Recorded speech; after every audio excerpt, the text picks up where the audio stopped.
कौशीत की ब्राह्मणोपनिषद ब्रह्म ज्ञान क्या है? तब महर्षि चित्र ने उसे ब्रह्म ज्ञान का उपदेश दिया और सर्वप्रथम बताया कि जीवात्मा इस लोक से परलोक अथवा ब्रह्मलोक तक दो मार्गों से ही जा सकता है। एक पितृयान मार्ग है और दूसरा देवयान मार्ग। पितृयान मार्ग से जाने वाले साधक का बार बार जन्म होता है, उसे मोक्ष प्राप्त नहीं होता, परंतु देवयान मार्ग से जाने वाले साधक का पुनर्जन्म नहीं होता, उसे मोक्ष प्राप्त हो जाता है। स्वर्ग व नरक के वास्तविक स्वरूप को जानकर जो साधक विरक्त हो जाता है, वही गुरु से ब्रह्म विद्या पाने का अधिकारी होता है। महर्षि चित्र ने कहा, हे गौतम, देवयान मार्ग से जाने वाला साधक क्रमशः अग्निलोक, वायुलोक, सूर्यलोक, वरुणलोक, इंद्रलोक और प्रजापति लोक आदि 6 लोकों में से होता हुआ ब्रह्मलोक में प्रवेश कर पाता है। ब्रह्मलोक के प्रवेश द्वार पर अर नाम का एक बड़ा जलाशय है। यह जलाशय काम, क्रोध, मोह आदि शत्रुओं द्वारा निर्तित है। यहाँ पल भर का भी अहंकार और काम, क्रोध, लोभ आदि का बंधन साधक के सभी पुण्यों को नष्ट कर डालता है। इष्ट की प्राप्ति में यह जलाशय सबसे बड़ी बाधा है, परंतु जो इसे पार कर लेता है वह फिर से पावन विरजा नदी के किनारे पहुंच जाता है। उसका समस्त श्रम और वृद्धावस्था विरजा नदी के दर्शन मात्र से ही दूर हो जाते हैं। उसमें आगे इल्य नामक वृक्ष, पृथ्वी का एक नाम इला भी है, आता है। यहीं पर अनेक देवताओं के सुंदर उपवनों, उद्यानों, बावली, कूप, सरोवर, नदी और जलाशय आदि से युक्त नगर है, जो विरजा नदी और अर्धचंद्राकार परकोटे से घिरा है। ये सभी मन को बार बार मोहने के लिए सामने आते हैं, किंतु जो साधक इनमें लिप्त न होकर आगे बढ़ जाता है, उसे सामने ही ब्रह्मा जी का एक विशाल देवालय दिखाई पड़ता है। इस देवालय का नाम अपराजिता है। सूर्य की प्रखर रश्मियों से युक्त होने के कारण इसे विजिट करना अत्यंत कठिन है। इसकी रक्षा मेघ, यज्ञ से उपलक्षित वायु तथा आकाश स्वरूप इंद्र एवं प्रजापति द्वारा की जाती है, परंतु जो उन्हें पराजित कर लेता है वह ब्रह्मलोक में प्रवेश कर जाता है। वहां एक विशाल वैभव संपन्न सभा मंडप के मध्य विचक्षणा आध्यात्मिक नामक वेदी चबूतरा पर सर्वशक्तिमान प्राण स्वरूप ब्रह्मा जी एक अति सुंदर सिंहासन पनलग पर विराजमान दिखाई पड़ते हैं। विश्व जननी अम्बा और अम्बवयवी नामक अप्सराएं उनकी सेवा में रत हैं, जो ब्रह्मवेत्ता साधक का स्वागत करती है और उसे अलंकृत करके ब्रह्मा जी के सम्मुख उपस्थित करती है। उपनिषद में एक अत्यंत सुंदर रूपक बांधकर देवयान मार्ग से ब्रह्मलोक तक पहुंचने का मार्ग दिखाया गया है। यहीं पर आशी कहता है कि रथ में बैठकर यात्रा करने वाला पुरुष जिस प्रकार रथ के पहियों को दौड़ते हुए तो देखता है, परंतु वह पहियों की गति के भूमि से होने वाले संयोग को नहीं देख पाता, इसी प्रकार ब्रह्मलोक की यात्रा करने वाला साधक रथ पर बैठकर दिन और रात को तो देखता है, काल की गति को भी देखता है, पाप पुण्य को भी देखता है, परंतु वह उनमें लिप्त नहीं होता। वह उनसे दूर रहकर ही ब्रह्म को प्राप्त करता है। काम, क्रोध, लोभ, मोह और अहंकार उसके मार्ग के बाधक नहीं बनता। महर्षि चित्र आगे बताते हैं, हे गौतम, ब्रह्मवेत्ता बन साधक अपनी संपूर्ण इंद्रियों में ब्रह्मगंध, ब्रह्मरस, ब्रह्म तेज, ब्रह्मयश तथा ब्रह्मनाद का अनुभव करता है। तब ब्रह्मा जी उस ब्रह्मज्ञानी से प्रश्न करते हैं, तुम कौन हो? उस समय ब्रह्मा जी द्वारा पूछे गए प्रश्नों का उत्तर ब्रह्मज्ञानी को इस प्रकार देना चाहिए, मैं वसंत ऋतु रूप स्वयं प्रकाश पर ब्रह्म का ही अंश हूं, जो आप हैं वही मैं हूं। इस पर ब्रह्मा जी पूछते हैं, मैं कौन हूं? ब्रह्मवेत्ता उत्तर देता है, आप सत्य हैं। ब्रह्मा जी पूछते हैं, जिसे तुम सत्य कहते हो वह क्या है? ब्रह्मवेत्ता का उत्तर, जो समस्त देवताओं एवं प्राणों से भी सर्वथा भिन्न एवं विशेष लक्षणों से युक्त है, वह सत है, और जो देवता प्राण स्वरूप है वह अत्य है। वाणी के द्वारा जिस तत्व को सत्य कहते हैं वह यही है। यह और आप सभी कुछ हैं, आप ही सत्य हैं। ब्रह्मा जी पूछते हैं, तुम मेरे पुरुषवाचक नामों को किससे ग्रहण करते हो? साधक का उत्तर, प्राण से। ब्रह्मा जी का प्रश्न, स्त्रीवाचक नामों को किससे ग्रहण करते हो? साधक का उत्तर, वाणी से। प्राण तत्व की उपासना। इस अध्याय में प्राण को ही ब्रह्म का रूप माना है। प्राण की कल्पना राजा के रूप में की गई है। मन उसका दूत है, वाणी उसकी रानी है, चक्षु उसकी सुरक्षा करने वाले मंत्री हैं, कर्णेंद्रिय संदेश ग्रहण करने वाले द्वारपाल हैं। प्राण के आते ही समस्त इंद्रियों की सेवा प्राण रूपी राजा को स्वतः ही प्राप्त हो जाती है। सुप्रसिद्ध महात्मा शुष्क भृंगार प्राण को ही ब्रह्म का रूप स्वीकार करते हैं। अत प्राण की उपासना ही इष्ट सिद्धियों को देने वाली है। जीवन में श्रेष्ठता, सुख, समृद्धि, यश, तेजस्विता तथा ज्ञान प्राणोपासना द्वारा हो सकता है। उपासना अमावस्या में जब सूर्य पश्चिम भाग में स्थित हो तथा चंद्रमा सुषुम्ना नामक रश्मि में चंद्रमा स्थित हो, तब इस विधि से चंद्रोपासना करनी चाहिए। अर्घ्य देने वाले पात्र में 2 हरी दूर्वा के अंकुर भी अवश्य रख लें। तब अर्घ्य देते हुए इस मंत्र का उच्चारण करें। यत्ते सुसीमम हृदय मधि चंद्रम से श्रितम तेनामृतत्वस्य शाणे माहम पौत्रमद्यम रूदम। इस प्रकार की प्रार्थना से उपासक पुत्र शोक से बचा रहता है तथा पुत्र न होने की स्थिति में पुत्र रत्न प्राप्त कर लेता है। सोमोपासना आर्षि ने सोमोपासना को स्वस्थ शरीर का कारण माना है। वह सोम से प्रार्थना करता है, हे स्त्री रूपी सोम, तुम पुरुष रूपी सूर्य के प्रकाश से विकास को प्राप्त हो। तुम सभी ओर से अन्न की प्राप्ति में सहायक बनो। हे सोम, तुम सौम्य गुणों से युक्त हो। तुम्हारा दिव्य रस सूर्य के तेज को प्राप्त करके पुरुष मात्र के लिए अत्यंत हितकारी हो जाता है। तुम इस दिव्य रस का सेवन करने वाले पुरुषों को पुष्टि दो और उनके सभी शत्रुओं का पराभव कराने में पूरी तरह से सहायक बनो। हे सोम, तुम आग्नेय तेज से प्रसन्नता को प्राप्त करते हुए अमृतत्व की प्राप्ति में सहयोग प्रदान करो और स्वयं अपने यश को स्वर्गलोक में स्थिर करो। हे सोम, मैं तुम्हारी ही गति का अनुगमन करते हुए अपनी दाहिनी भुजा को बार बार घुमाता हूं।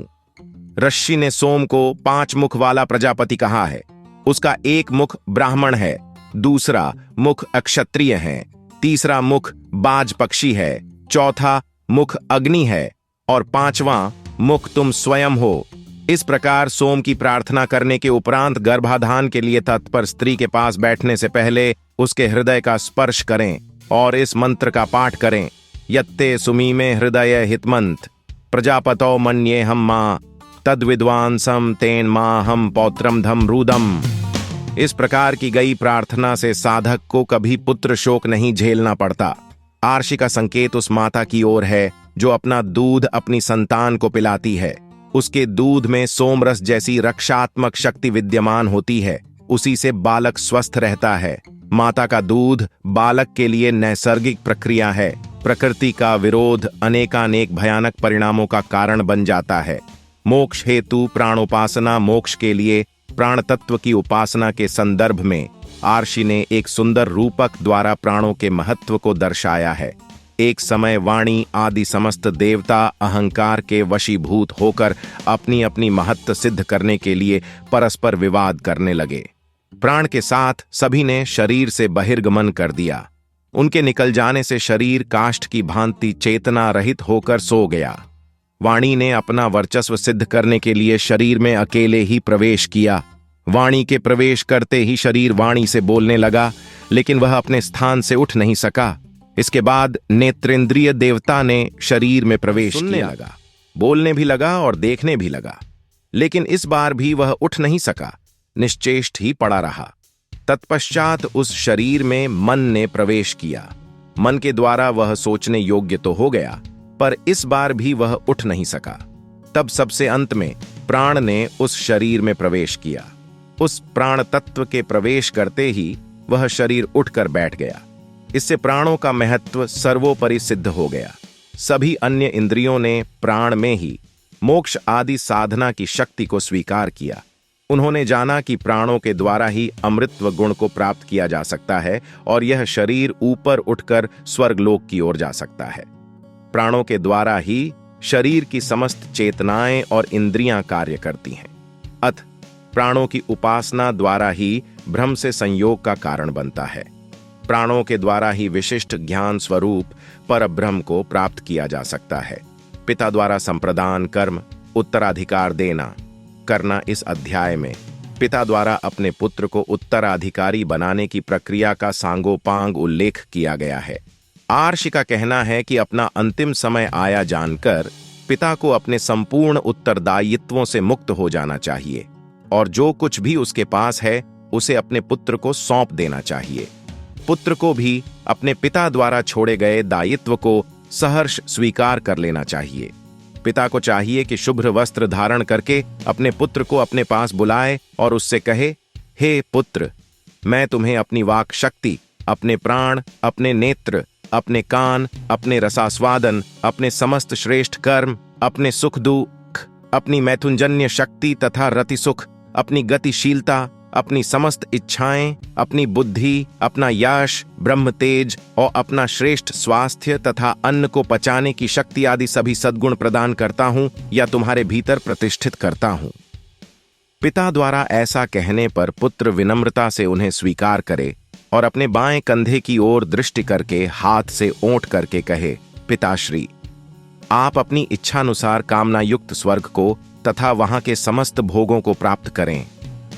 इसके उपरांत यदि पिता निरोग हो तो वह अपने पुत्र को घर का स्वामी बनाकर अथवा मानकर उसके साथ निवास करे या फिर सभी कुछ त्याग कर वह घर छोड़कर सन्यास का जीवन बिताए।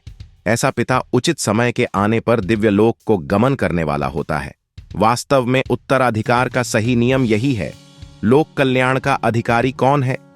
एक बार देवासुर संग्राम में देवताओं की सहायता के लिए राजा दिवोदास के पुत्र प्रतरदन स्वर्गलोक गए थे।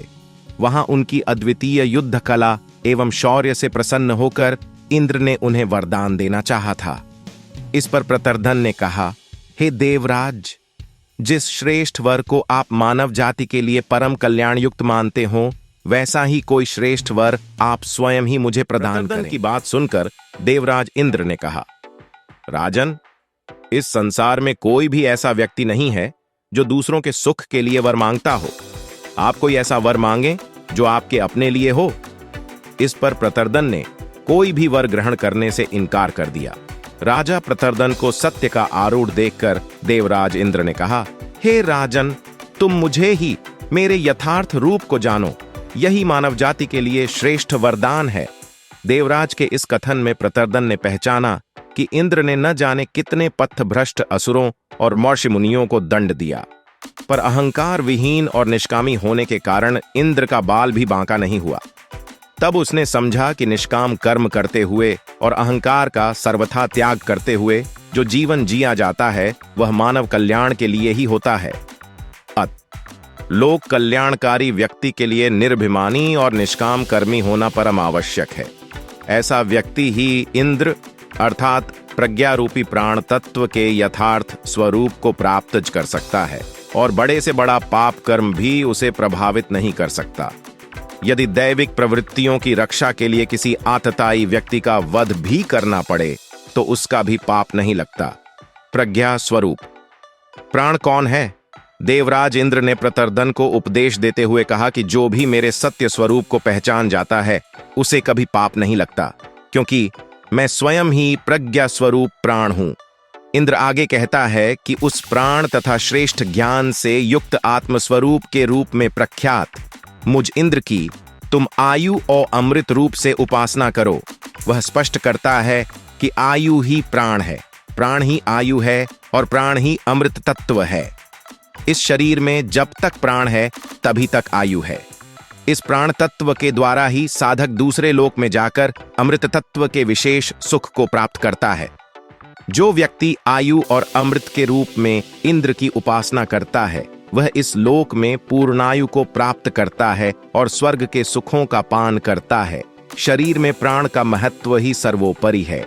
यदि प्राण के रहते शरीर का कोई अंग नष्ट हो जाए तो भी शरीर जीवित रहता है, परंतु प्राण के न रहने पर एक क्षण भी शरीर का जीवित रहना असंभव है। क्रिया शक्ति का बोध कराने वाला प्राण ही है। प्राण ही ज्ञान में प्रवृत्ति होने की शक्ति देता है। इसे ही प्रज्ञा स्वरूप प्राण अथवा आत्मा कहा गया है। जीवन के उत्थान के लिए प्रज्ञा स्वरूप इस प्राण की ही उपासना करनी चाहिए। शरीर में प्रज्ञा और प्राण दोनों साथ साथ निवास करते हैं तथा जीवात्मा के साथ मिलकर एक साथ ही इस शरीर को छोड़ते हैं। प्राणमय परब्रह्म का यही दर्शन ज्ञान है और यही विज्ञान है। इसी की उपासना जन कल्याण का मुख्य स्रोत है। प्रज्ञा और इंद्रियों का संबंध सुषुप्त अवस्था में जब मनुष्य सोया हुआ होता है, तब सभी इंद्रियां और ज्ञान प्राण में समाहित हो जाते हैं। लेकिन जब वह जागता है, तब सभी प्रकार का ज्ञान प्राण से निकलकर अपनी अपनी इंद्रियों में समा जाता है और सुषुप्त इंद्रियां सजग हो जाती हैं। इसे उपनिषद में मरणासन्न व्यक्ति के उदाहरण से समझाया है। एक व्यक्ति जो मरणासन्न अवस्था में है, उसकी समस्त चेतना शक्ति इंद्रियों का साथ छोड़कर प्राण में समा जाती है। उस समय वह न तो सुनता है, न देखता है, न बोलता है, न हाथ पैर हिला पाता है, न उसका मस्तिष्क ही काम करता है।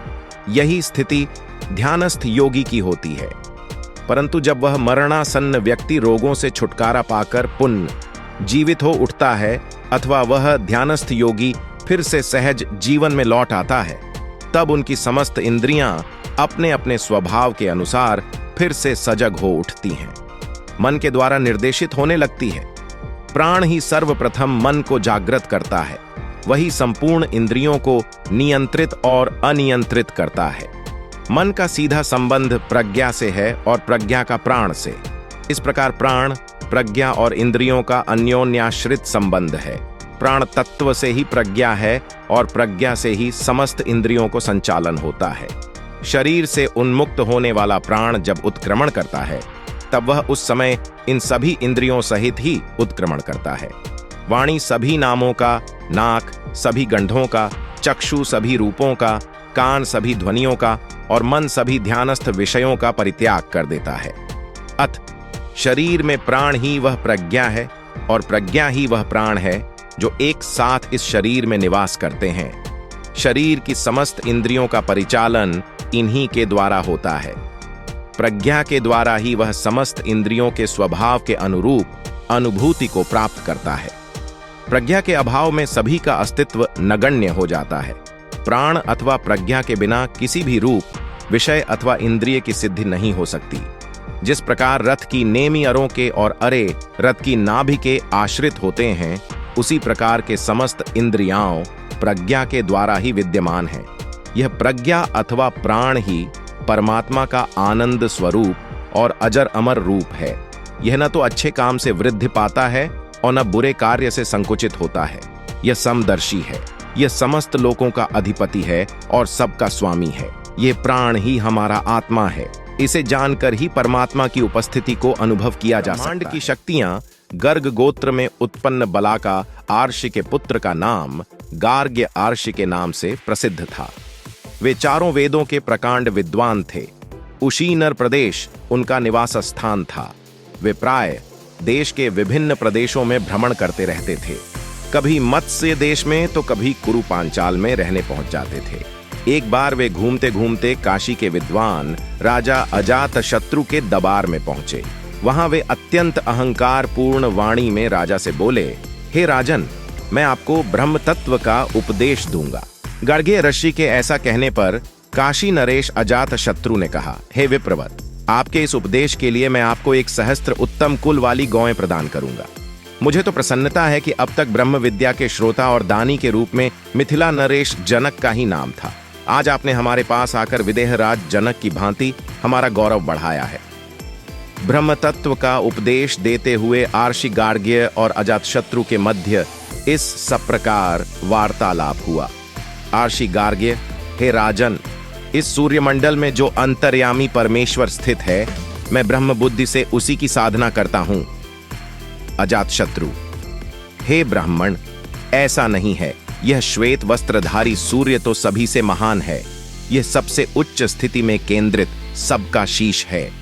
जो मनुष्य इस विराट पुरुष की इस प्रकार से आराधना करता है, वह सबसे उच्च स्थिति में पहुंचता है। ऋषि गार्ग्य, हे राजन, चंद्रमंडल में जो यह अंतर्यामी विराट पुरुष है, मैं उसे ब्रह्म रूप में मानकर उसकी उपासना करता हूं। अजातशत्रु, हे विप्रवर, ऐसा नहीं है। यह तो सोम राजा है और अन्न की आत्मा भी यही है। मैं इसी प्रकार इसकी उपासना करता हूं। जो भी इस प्रकार इसकी उपासना करता है, वह निश्चय ही अन्न की आत्मा हो जाती है तथा धन धान्य से भर जाता है। ऋषि गार्ग्य, हे राजन, विद्युत मंडल के अंतर्गत यह जो अंतर्यामी विराट परब्रह्म है, मैं उसी का उपासक हूं। अजातशत्रु हे विप्रवर, ऐसा नहीं है। मैं इस विद्युत को अप्रकाश की आत्मा मानकर इसकी उपासना करता हूं। जो भी इस प्रकार इसकी उपासना करता है वह स्वयं प्रकाश स्वरूप आत्मा हो जाता है। ऋषि गार्ग्य, हे राजन, मेघमंडल में गर्जना के रूप में विद्यमान उस अंतर्यामी ईश्वर को मैं साक्षात ब्रह्म मानता हूं। अजातशत्रु हे विप्रवर, ऐसा न कहें। मैं शब्द की आत्मा समझकर ही इस श्रेष्ठ तत्व की उपासना करता हूं। जो इस प्रकार इसकी उपासना करता है वह स्वयं ही शब्द की आत्मा के रूप में परिणत हो जाता है। ऋषि गार्ग्य ने फिर कहा, हे राजन, आकाश मंडल में प्रतिष्ठित पर ब्रह्म परमेश्वर की मैं अविनाशी ब्रह्म के रूप में उपासना करता हूं। शत्रु ने उत्तर दिया, हे विप्रवर, मैं इस विषय में कुछ नहीं कहना चाहता। यह तो पूर्ण प्रवृत्ति रहित क्रिया रहित ब्रह्म सभी से विशाल है। अवश्य ही मैं इसी रूप में इसकी उपासना करता हूं। जो ऐसे दिव्य ब्रह्म की उपासना करता है वह समस्त प्राणियों में निर्विकार हो जाता है। समय से पूर्व उसकी मृत्यु नहीं होती। इसी प्रकार वार्ता को आगे बढ़ाते हुए गार्ग्य ऋषि ने वायुमंडल में स्थित विराट पुरुष को ब्रह्म कहा, पर अजातशत्रु ने उसे इंद्र के श्रेष्ठ ऐश्वर्य से युक्त वैकुंठ कहा, जहां कुंठाएं नष्ट हो जाती हैं और वह सदैव अपराजित रहता है। उसके बाद आर्षि ने अग्निमंडल में स्थित विराट पुरुष को, जलमंडल में उपस्थित विराट पुरुष को, दर्पण में प्रतिबिंबित विराट पुरुष को, प्रतिध्वनि में स्थित ध्वनि को, गतिशील विराट पुरुष के पीछे उठने वाले ध्वन्यात्मक शब्द को, शरीरधारी की छाया को, शरीर में स्थित विराट पुरुष को, प्रज्ञा से युक्त प्राण स्वरूप आत्मा को, दाहिने नेत्र में स्थित विराट पुरुष को, बाएं नेत्र में स्थित विराट पुरुष को अविनाशी ब्रह्म के रूप में उपस्थित करके उसकी उपासना करने की बात कही।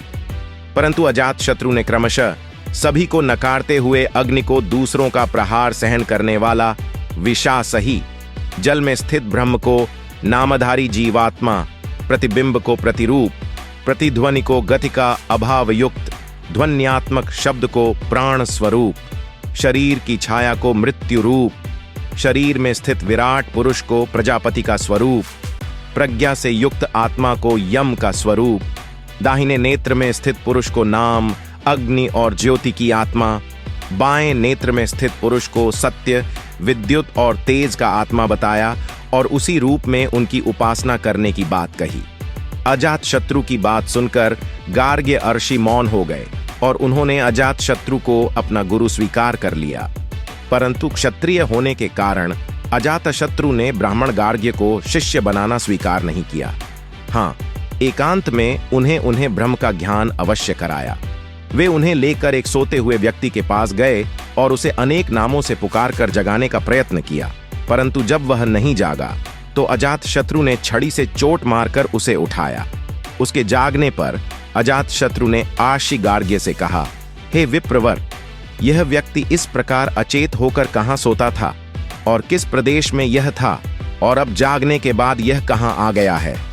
ऋषि गार्ग्य इस रहस्य को नहीं समझ सके तो राजा अजातशत्रु ने पुनः कहा, ऋषिवर, यह पुरुष जहां सोता था वह स्थान प्राण रूपी हृदय कमल है। वहां हिता नाम की प्रसिद्ध नाड़ी है। उसके द्वारा हृदय का विस्तार संपूर्ण नाड़ियों तक है, जो बाल के 1000वें भाग से भी सूक्ष्म में पुरुष सोते समय स्थित रहता है। इस सोए हुए पुरुष के हृदय में स्थित प्राण का सभी इंद्रियों से संभव है। यह प्राण ही आत्मा का खोल है।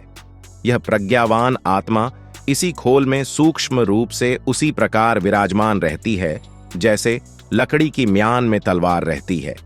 पुरुष के जागने पर यह आत्मा संपूर्ण प्राण तत्व को सक्रिय कर देती है। तब उस साक्षी रूप आत्मा का सभी इंद्रियां अनुमत सेवक की भांति अनुसरण करती हैं।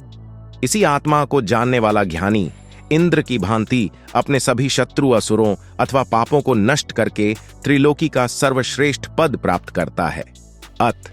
आत्मा को जानने के लिए अहंकार का त्याग परम आवश्यक है, तभी वह अपने पापों को नष्ट कर सकता है।